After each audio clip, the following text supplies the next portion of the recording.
One last thing I want to mention about holism. You know, the definition that I use for holism, because I see this come up and I can't remember if I discussed it yesterday. What I use for holism is based on the word from the root word for whole, to make whole, which is where healing comes from. The word heal, to heal, also comes from the same word, to make whole, because when you are in disease process, you're fractured. So to make whole is to put you back in completion, in wholeness. And the other term I like to use is from holy or sacred. So I never want, how could I say this? There is not any place where I think that holistic medicine must be pigeonholed into allopathic medicine. So when I see people that are primarily allopathic practitioners and they're saying they're doing holistic medicine, that bothers me.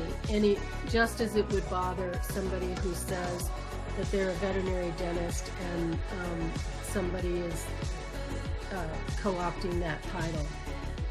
And the reason is because, and I've had many people tell me, even holistic practitioners, I'm a holistic practitioner, and because I incorporate allopathy and I incorporate whatever Chinese medicine or whatever in there. That's not exactly how I think of holistic medicine. That is integrative medicine. You're doing a combination of things. And that's totally fine. I'm not saying that that isn't a problem. That's absolutely fine. But it is different. And the reason I bring this up is because people go to their veterinarians looking for a certain kind of thing that I'm talking about here.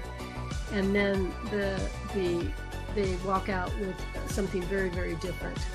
So a lot of holistic practitioners are going to tell you that they still do things in a very conventional way. I'm not going to use the word tradition because I think of traditional as ancient medicines, like traditional Chinese medicine. But so you see, there's the language, the syntax is confusing. So just be careful that if you're finding a holistic practitioner, you ask them, what do you do? What are your policies on vaccinations? That's always what I tell people to ask first. Because if they're very much in favor of using lots of vaccinations, which more and more veterinarians are getting away from, then you're probably not in the right place. But if they're willing to talk with you about titers, and they're willing to talk with you about puppy vaccines or kitty vaccines, then you've got somebody on the right track, and you're probably going to have a nice rapport with that person. Okay. So